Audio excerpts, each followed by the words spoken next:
하나님을 예배하는 우리 모든 성도님들 너무나도 환영하고 축복합니다. 오늘은 함께 요한일서 말씀 가운데 사랑의 이유라는 제목으로 말씀을 나누도록 하겠습니다. 성도 여러분, 우리 인간은 어떤 일에 앞서서 그 일을 해야 될 동기와 이유를 찾곤 합니다. 그래서 자녀들을 키우다 보면요, 가장 많이 듣는 질문이 왜라는 질문입니다. 이렇게 이거 해야 돼라고 얘기하면은 하나부터 열까지 왜? 엄마 왜? 이렇게 물어보죠. 왜냐하면 그렇게 해야 되는 이유를 잘 알지 못하기 때문에 물어봅니다. 그리고 성경적으로 봤을 때 우리 인간이요, 죄인이기 때문에 무지하고, 그러니까 알지 못하고, 또한 각기 소견에 옳은 대로 행동하라는 경향이 있습니다. 그래서 그 이유를 계속해서 물으면서 오히려 자신의 소견대로 행하고자 합니다. 어떤 우리 공동체 안에서도 보면 알지 못하고 이해하지 못하면요, 우리는 잘 움직이지 않습니다. 제가 요즘 육룡이 나르샤라는 그 드라마가 있는데, 이거를 옛날에 했던 드라마인데 이걸 다시 보고 있습니다. 근데 이 드라마가 어떤 시대를 배경을 하고 있냐면은 고려 말과 조선 초기의 역사를 이렇게 보여주고 있습니다. 그러니까 고려 말에 정도전과 이성계가 어떻게 조선이라는 나라를 세워가게 되는지를 보여주고 있는데요, 이 드라마 가운데 보면 이 정도전이 조선이라는 나라를 디자인하고 그 디자인한 나라의 왕으로 옹립할 이성계에게 가서, 그리고 그와 함께 그 나라를 세워갈 동역자들에게 가서 왜 지금의 고려가 아니라 새롭게 세워질 조선이어야 하는지를 막 설명을 합니다. 그리고 그들이 이해하고 마음이 동하기까지 기다려주는 모습을 보여줍니다. 그리고 마침내 정도전의 그 설명과 설득에 의해서 마음이 동한 사람들이 이 조선을 세우는 일에 함께 동참함으로써 우리가 아는 역사 가운데 조선이란 나라가 세워지게 되는 것이죠. 이처럼 우리 인간은요, 내가 모르는 것에 대해서 하라고 하면은 가장 먼저 거부 반응이 일어납니다. 그 반응이 왜라는 반응이죠. 왜냐하면 모르기 때문입니다. 근데 알려주고 이해시켜주고 나면은 그 마음이 동하여서 결국 함께 하게 되는 것이죠. 오늘 본문 말씀은요, 우리가 서로 사랑해야 되는데 왜 서로 사랑해야 되는지를 지금 설명해주는 말씀입니다. 이 요한일서가 기록된 가장 큰 배경에는요, 교회를 혼란스럽게 했던 영지주의 세력들이 있었습니다. 이들은 자신들만이 소유하고 있는 특별한 어떠한 영적 지식이 있다라고 말하면서요, 이것을 공유하고 또 받아들이는 사람들과만 교제를 나누었습니다. 그리고 자신들의 사상에 동조하지 않고 받아들이지 않으면 철저하게 배척한 것이죠. 그러므로 이들의 이러한 행동이요, 이 교회 안에서 굉장히 큰 문제를 일으킵니다. 예수 그리스도 안에서 하나 되게 하신 이 교회가요, 이들로 인해서 서로의 생각에 따라서 결국 나눠지게 되는 것이죠. 그런데 이들의 가장 큰 문제는 무엇이냐면, 하나님께 이러한 특별한 지식을 자신들이 받아서 소유하고 있다라고 말하면서 정작 그들은 하나님께서 어떤 분이신지를 알지 못했다라는 것이죠. 하나님은 사랑이시고 그 사랑의 하나님께서 우리에게 서로 사랑하라라고 말씀하셨음에도 불구하고 이들은요, 서로 사랑하지 못하고요, 서로를 배척하고 다투며 나누어졌다라는 것이죠. 특별한 지식을 소유하고 있다라고 주장하지만 실상은 그들이 하나님을 정녕 모르는 자들이었다라는 거죠. 그리고 이들의 사상에 많은 성도들이 동조함으로 교회 안에는 분란이 일어납니다. 그래서 사도 요한이 이러한 문제를 안고 있는 교회 가운데 권면하며 말합니다. 사랑하는 자들아, 우리가 서로 사랑하자라고 권면하며 말하죠. 그렇다면 사도 요한은요, 어떠한 이유를 들어서 우리가 서로 사랑하라라고 이렇게 권면하고 있을까요? 먼저 사도 요한은 그 사랑의 이유를 다른 곳이 아니라 오직 하나님께서 찾고 있습니다. 왜냐하면 하나님은 사랑이시기 때문이다라고 말하죠. 그 사랑은 하나님께 속한 하나님의 본성이고 하나님께서 그 사랑의 시작이 되시기 때문에, 그렇기 때문에 사랑은 하나님께 속했고 하나님을 믿는 우리 또한 하나님께 속하였기에 우리가 그러므로 서로 사랑하는 것이 마땅하다라는 거죠. 그러니까 사랑도 사랑해야 될 우리도 하나님의 울타리 안에 속한 자들이기 때문에 우리가 그 하나님 안에 있다라면 사랑할 수밖에 없다라는 것을 말합니다. 우리가 오늘 십계명을 이야기할 때 하나님께서 십계명을 주신 이유가 이스라엘 백성을 구원하시기 위해서가 아니라 구원하셨기에 구원받은 백성으로서 그들이 어떻게 살아가야 되는지를 알려주시는 것이라고 이야기를 합니다. 이처럼 우리가 서로 사랑해야 될 이유도요, 구원받기 위함이 아니라 구원받은 하나님의 백성이기 때문에 곧 하나님께 속한 자로서 마땅히 보여줘야 될 삶이 사랑의 삶이다라는 거죠. 이처럼 우리는 하나님과 관계가 없는 이방인이 아니라 하나님과 아주 깊은 관계 속에서 살아가는 그분의 백성입니다.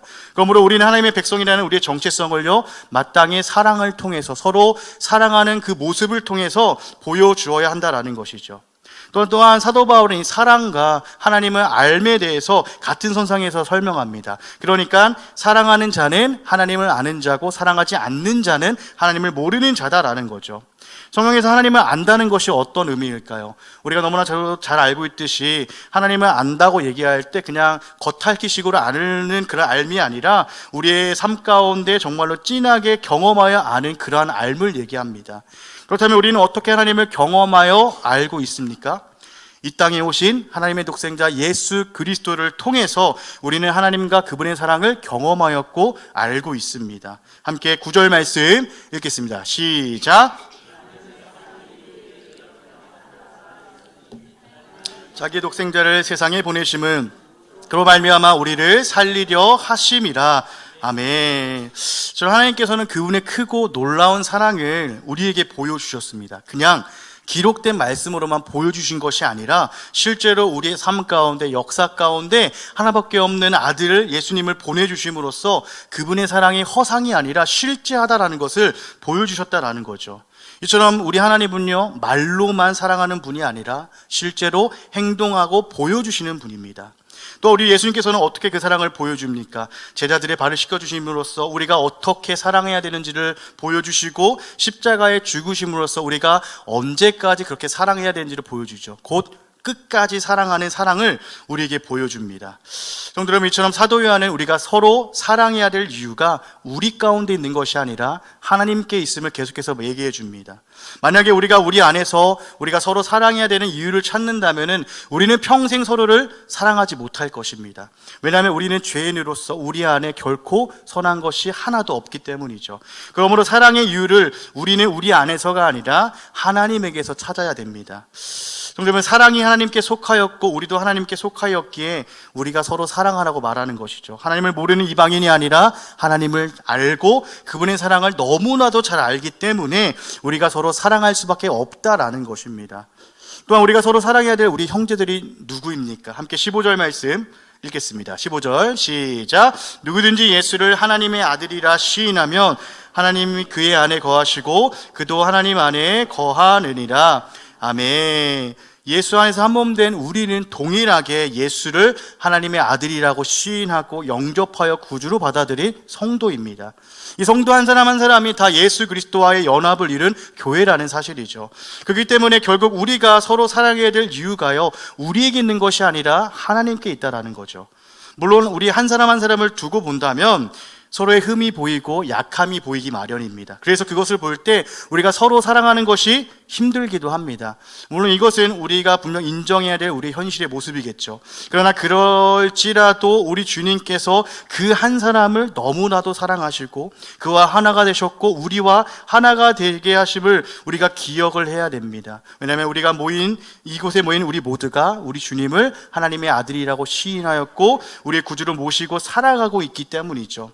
그렇기 때문에 사람을 보는 것이 아니라 내 안에 거하시고요, 우리 안에 거하시는 우리 주 하나님을 바라봐야 되고 하나 되게 하신 것을 우리가 사랑으로서 힘써 지켜나가야 됩니다. 그렇다면 하나님께서 우리에게 보여주신 이 사랑은 과연 어떤 사랑입니까? 그러므로 우리가 보여줘야 될 사랑은 어떤 모습일까요? 함께 9절 말씀 읽겠습니다. 시작. 나타난 바 되었으니 하나님이 자기의 독생자를 세상에 보내심은 그로 말미암아 우리를 살리려 하심이라. 아멘. 우리에게 이렇게 보여주신 사랑은 어떤 사랑입니까? 우리를 살리는 사랑을 보여주십니다. 사랑은 서로를 죽이는 것이 아니라 이와 같이 서로를 살리는 거다라는 거죠. 이 영지주의자들의 편나누기는요, 서로를 죽였고요, 공동체를 찢어지게 합니다. 과연 우리 주님께서 이러한 모습을 기뻐하실까요? 결코 아니겠죠. 이러한 모습은 악한 마귀가 좋아하고 기뻐할 만한 일입니다. 진정한 사랑은요, 서로를 죽이는 사랑이 아니라 서로를 살리는 사랑입니다. 하나님께서 우리를 너무나도 사랑하셔서 자신의 하나밖에 없는 아들을 내어주심으로써 우리를 살려주셨듯이, 그리고 우리 주님께서 우리를 너무나 사랑하셔서 우리 대신에 십자가에 달려 죽으심으로써 우리를 살려주셨듯이 진정한 사랑은 이렇게 살리는 사랑이라는 것이죠. 또한 그렇기 때문에 역설적으로요, 내가 죽는 것이 진정한 사랑입니다. 사랑은 살리는 것이지만 그 살리는 사랑을 위해서 내가 마땅히 죽어야 된다는 것이죠. 우리는 누군가를 위해서 죽을 수 있습니까? 아마도 그 누군가가 누구냐에 따라서 조금 다를 것 같은데 결국 우리는 남을 위해서 우리의 목숨은 쉽게 내어줄 수 없는 존재입니다. 다만 내 자녀를 위해서라면, 내 부모를 위해서라면, 가족을 위해서라면은 이렇게 내어주는 그런 경우도 종종 있죠. 이처럼 우리는 사랑하면 대신 죽어줄 수 있지만 그것이 한정되어 있다라는 것이죠. 그런데 요즘같이 흉흉한 세상이라면 부모가 자녀를 위해서, 자녀가 부모를 위해서 대신 죽어주는 일이 얼마나 있을지 사실 의문입니다. 성경의 가르침처럼 마지막 때가 가까이 왔기에 우리는 사랑이 식어진 시대를 살아가고 있습니다. 그래서 우리는 자신의 이익을 위해서 부모가 자녀를 죽이고 자녀가 부모를 죽이는 너무나도 끔찍한 시대를 살아가고 있죠. 이처럼 마지막 때가 가까이 올수록 누군가를 위해 죽어주는 진정한 사랑을 우리가 찾아보기가 어렵다라는 것이죠. 그러나 그럴지라도 우리가 우리의 죽음이 누군가를 살린다면은 우리가 마땅히 죽어줄 수 있어야 된다라는 것입니다. 우리 예수님께서 우리를 살리시기 위해서 대신 십자가에서 죽어주셨던 것처럼 우리 또한 우리가 그 죽음을 본받아서 마땅히 우리가 죽어져야 된다라는 것이죠. 어쩌면 우리 가정과 공동체 안에서요 다툼과 분쟁이 있다라면 그것은 결국 우리 안에 사랑의 식어짐을 증명할 뿐입니다. 우리가 서로 사랑한다면 우리는 서로를 위해 죽을 수 있습니다. 내 성격도 내 명예도 내 자존심도 다 죽을 수 있다라는 것이죠. 그렇기 때문에 우리 안에 이러한 시기와 다툼과 질투가 있다면 결국 우리의 사랑이 식어졌다라는 것을 보여준다는 것이죠. 더 얘기해보면 우리 안에 정말 십자가가 있는가 우리가 되돌아봐야 된다라는 것입니다. 왜냐하면 십자가는 우리를 향하신 하나님의 사랑의 완성이기 때문입니다. 그래서 우리는 매일같이 우리 주님의 십자가 앞으로 나아가서요 그 완성된 주님의 사랑을 경험해야 됩니다. 우리가 처음 예수를 믿을 때만 그 사랑을 경험하는 것이 아니라 매일같이 나를 위해서 죽어주신 그 사랑을 경험해야 된다는 것이죠. 왜냐하면 그렇지 않으면요 우리가 결코 서로를 사랑할 수 없기 때문입니다. 그러므로 오늘도 우리를 사랑하셔서 하나님밖에 없는 독생자를 아낌없이 보내주신 우리 하나님 아버지의 사랑을 깊이 묵상하셨으면 좋겠습니다. 그리고 우리를 너무나도 사랑하셔서 아버지의 뜻에 죽기까지 순종하신 우리 주님의 십자가의 사랑 앞으로 나아가서 겸손히 엎드리시기를 바랍니다. 그러므로 오늘도 그 사랑을 경험하시고 그 사랑 때문에 우리 심령이 너무나도 뜨거워짐으로써 사랑이 식어진 이 마지막 때에 누구보다 더욱더 서로를 뜨겁게 사랑하는 은혜가 우리 성도님들의 삶과 가정과 공동체 가운데 나타나기를 주님의 이름으로 간절히 축원합니다. 두 번째로 하나님께서 보여주신 사랑은 어떤 사랑일까요? 먼저 사랑하시는 사랑입니다. 함께 10절 말씀 읽어볼게요. 시작.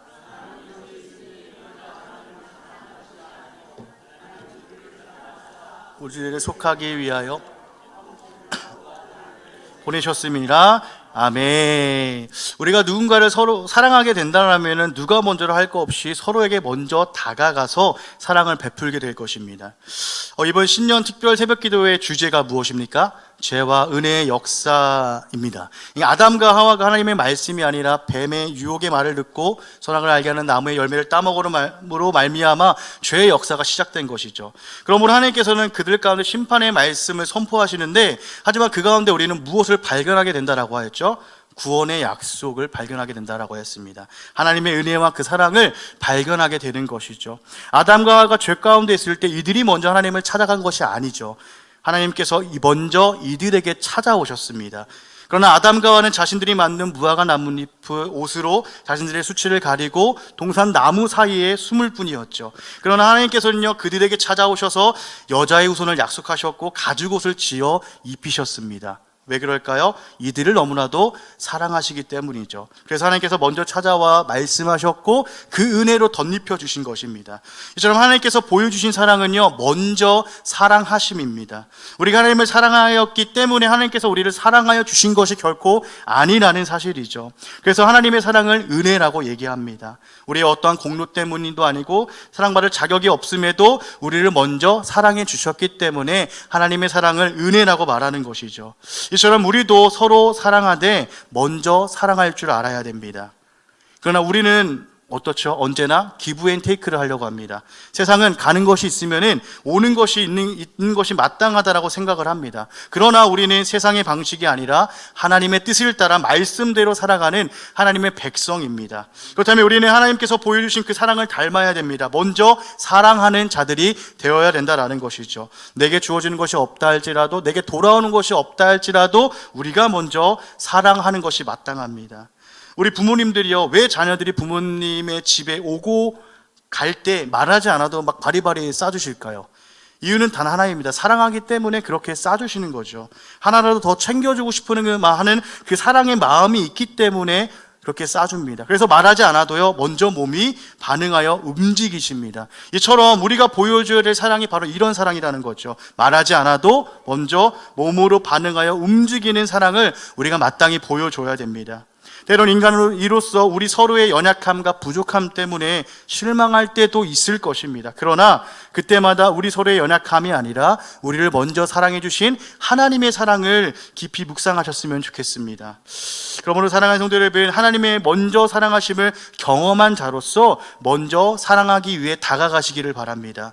우리 자존심과 명예, 우리가 가진 모든 것을 다 내려놓으시고요, 겸손히 먼저 다가가시기를 바랍니다. 먼저 다가가는 것이 정말 어렵다면 하나님 앞에 먼저 나아가서 겸손히 사랑할 능력을 구하셨으면 좋겠습니다. 왜냐하면 사랑은요, 우리의 힘으로 하는 것이 아니라 사랑이신 하나님을 통해서 그분의 능력으로 하는 것이기 때문이죠. 그러므로 오늘도 겸손히 하나님 앞에 엎드려서 그 사랑의 능력을 구하시고요, 누구라 할 것 없이 먼저 다가가는 사랑, 우리의 몸이 먼저 반응하여 나아가는 그러한 사랑의 모습을 보여주는 우리 모두가 되기를 간절히 축원합니다. 세 번째로 하나님께서 보여주신 사랑을 보면요, 하나됨의 사랑을 보여주십니다. 왜냐하면 하나님께서 그분 안에 우리를 온전히 하나 되게 하셨기 때문이죠. 함께 16절 말씀 읽겠습니다. 시작.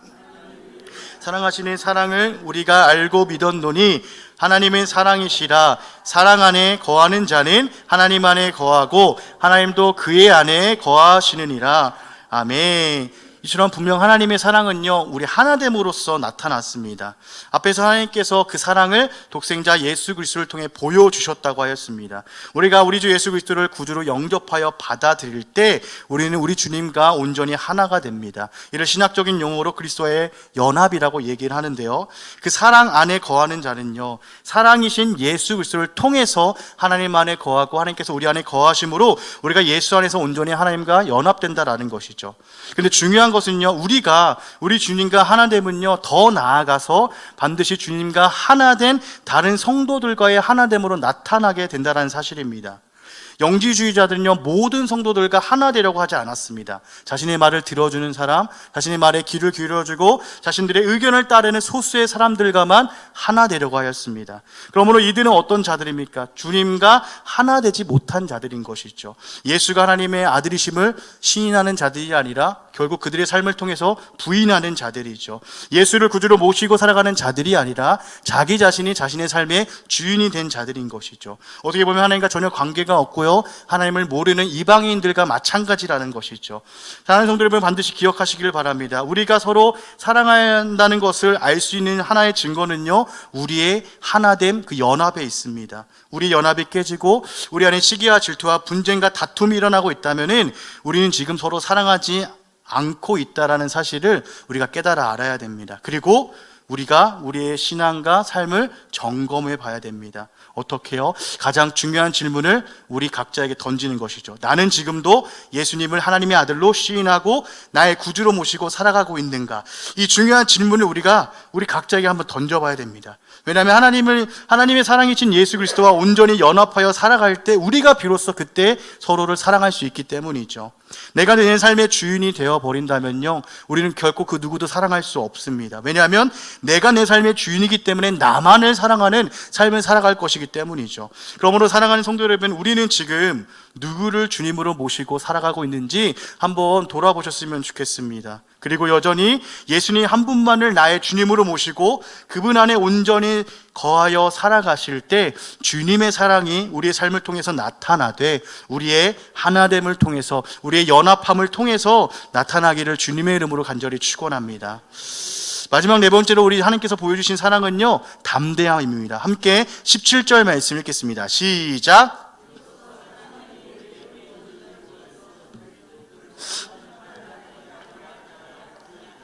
주께서 그러하심과 같이 우리도 이 세상에서 그러하니라. 아멘. 이 마지막 때를 살아가는 우리에게 필요한 것이 담대함입니다. 누구나 심판대 앞에 서기 때문이죠. 그래서 심판대 앞에서 두려워 떨게 됩니다. 왜냐하면 자신들이 지은 죄가 있거든요. 그리고 죄인은요, 자신의 죄를 결코 모르지 않습니다. 우리 아이들을 보면요, 자신이 잘못을 저지르고 나서요, 이미 그 얼굴에 써 있습니다. 나 지금 잘못하고 있음이라고 얼굴에 이렇게 써 있습니다. 그리고 나서 이 아이들이요, 어떤 행동을 하냐면 두려워합니다. 왜냐하면 내가 잘못한 것에 있어서 분명 혼날 것을 알기 때문이죠. 이처럼 우리 인간은요 모두가 죄인이고 그래서 죄인이기 때문에 자신의 죄를 모르지 않다라는 것이죠. 그러므로 누구나 마지막 날이 오는 것을 두려워하고 싫어합니다. 하지만 성도인 우리는 어떻습니까? 결코 두려움이 없이 담대합니다. 왜냐하면 하나님의 사랑을 이미 경험하여 알았기 때문이죠. 우리의 모든 죄를 대신 짊어지신 예수 그리스도의 십자가의 사랑을 이미 경험하여 알기에 결코 두려움이 없다라는 것입니다. 그러므로 우리가 그분의 사랑 안에 거하며 서로를 사랑하는 삶을 살아갈 때 우리에게 보여지는 삶은요 두려움 없는 담대함의 삶입니다. 그러므로 담대하지 못하고 두려워 떠는 자들 향해서 이렇게 얘기하는데요, 함께 18절 말씀 읽겠습니다. 시작. 사랑 안에 두려움이 없고 온전히 사랑이 두려움의 형벌이 있음이라. 두려워하는 자는 사랑 안에서 온전히 이루지 못하느니라. 아멘. 사랑하는 성도 여러분, 이처럼 하나님의 사랑 안에 거하여 살아가고 있다면 우리에게는 결코 두려움이 없습니다. 그렇다면 성도 여러분, 여러분들께서는 그 인생의 마지막인 죽음을 두려워하며 살아가고 계십니까? 우리 인간은 왜 죽음을 두려워할까요? 이 죽음이란 것이 모든 사람들이 일생에 단 한 번 그리고 처음 겪는 경험이기 때문에 두려워할까요? 성경을 보면요, 그 믿음의 사람들을 한번 주목해 보기를 원합니다. 그들은요, 죽음 앞에서 결코 두려워하지 않았습니다. 왜냐하면 믿음이 있었기 때문이죠. 하나님의 약속에 대한 확신이 있었기 때문에, 그리고 무엇보다 하나님의 사랑을 경험하였기 때문에 결코 죽음 앞에서 두려워하지 않았다라는 것이죠. 변함없고 영원하신 그 사랑을 그들이 경험하고 알기 때문에 담대하게 그 죽음을 받아들일 뿐이었습니다. 사랑하는 성도 여러분, 성도인 우리에게 죽음은요 이 세상에서의 끝이 아닙니다. 영원한 형벌의 시작도 아니고요, 우리의 죽음은 하나님 안에서 영원한 교제의 시작이고 영원한 샬롬의 시작입니다. 그러므로 마지막을 결코 두려워하지 마시기를 바랍니다. 혹시라도 그 두려움에 사로잡힌 분이 계신다면 하나님의 사랑을 꽉 붙잡으시기를 바랍니다. 하나님의 영원하고 변함없는 그 사랑 안에 온전히 거하여 계시기를 바랍니다. 어떻게요? 우리에게 보여주신 사랑의 완성인 십자가를 붙잡고 그 십자가 앞에서 살아가는 것이죠. 그러므로 성경은요 예수 안에 있는 우리에게 이렇게 선포하는데요, 함께 로마서 8장 1절부터 2절 읽겠습니다. 시작. 그러므로 이제 그리스도 예수 안에 있는 자에게는 결코 정죄함이 없나니 이는 그리스도 예수 안에 있는 생명의 성령의 법이 죄와 사망의 법에서 너를 해방하였음이라. 아멘. 우리가 사랑이신 예수 그리스도 안에 온전히 거하여 있어야 될 이유가요 바로 여기에 있습니다. 그리스도 예수 안에 있는 자에게는 결코 정죄함이 없기 때문이죠. 예수 그리스도 안에서 우리가 해방되었기 때문에, 이미 구원받았기 때문입니다. 그러므로 사랑하는 성도 여러분, 사랑 안에서 담대하시기를 바랍니다. 사랑 안에서 그 담대함을 보여주시기를 바랍니다. 그리고 서로 사랑함을 통해서 담대한 그리스도인이라는 것을 나타내 보여주시기를 간절히 소망합니다. 사랑하는 성도 여러분, 이처럼 우리가 사랑 안에 거할 때 결코 두려움이 없고 담대하게 됩니다. 그러므로 오늘도 그 사랑 안에서 서로를 사랑하며 담대한 믿음을 보여주는 우리 모두가 되기를 간절히 축원합니다. 성도 여러분, 오늘 사도 요한은 이 영지주의자들로 인해 혼란을 겪고 사랑하지 못하고 나뉘고 찢긴 교회를 향해서 사랑하는 자들아 우리가 사랑하자라고, 서로 사랑하자라고 메시지를 던집니다. 그리고 우리가 사랑해야 될 이유가 우리 안에 있는 것이 아니라 오직 하나님께 있음을 분명히 말씀합니다. 그런데 사실 우리가 우리 공동체 생활을 해봐서 알고 있듯이 누군가를 사랑한다는 것이 결코 쉬운 일이 아닙니다. 우리 평생에 사랑하지 못할 것 같은 사람도 분명 존재합니다. 그런데요, 성경은 우리가 사랑해야 된다라고 얘기하고 있고 사랑할 수 있는 이유를 이렇게 얘기합니다. 함께 13절 말씀 읽겠습니다. 시작. 그의 성령을 우리에게 주심으로 우리가 그 안에 거하고 그가 우리 안에 거하시는지를 아느니라. 아멘. 우리가 반드시 기억해야 될 사실은요, 우리가 이 땅 가운데서 결코 혼자 살아가는 것이 아니라는 것이죠. 우리 안에 성령께서 내주에 계십니다. 왜요? 우리 스스로는 결코 사랑 안에 거할 수도 없고요, 우리 스스로는 결코 서로를 사랑할 수 없기 때문이죠. 그러므로 우리가 사랑 안에 온전히 거하고 서로 사랑하게 하시기 위해서 성령님을 보내주셨고 지금도 여전히 그 우리 안에서 우리의 삶을 그분의 사랑으로 이끌고 계십니다. 그러므로 사랑하는 성도 여러분, 혹시라도 사랑할 수 없다면 억지로 사랑하려고 하지 마시기 바랍니다. 오히려 잠잠히 하나님 앞에 엎드려 하나님께 다 맡겨 드리시기를 바랍니다. 그때 비로소 하나님께서 주의 성령으로 우리 생각과 우리 마음을 주장하시어서 사랑할 수밖에 없게 하실 것입니다. 우리 상황과 환경이 사랑하게 만들어 주시는 것이죠. 그러므로 오늘도 우리에게 주신 그 완전한 사랑, 예수 그리스도의 십자가 앞으로 나아가서 그 사랑을 경험하시기를 바랍니다. 사랑하겠다고 결단하지 마시고 오히려 먼저 그 완전한 사랑 앞으로 나아가서 다시금 그 사랑을 경험하고 체험함으로써 우리의 심령이 다시금 뜨거워지기를 소망합니다. 그러므로 하나님의 사랑 안에 온전히 거하고 그 사랑을 우리의 가정과 공동체 안에서 서로 사랑함을 통해서 나타내 보이고 흘려보낼 수 있는 우리 모든 성도님들의 삶이 되시기를 주님의 이름으로 간절히 축원합니다.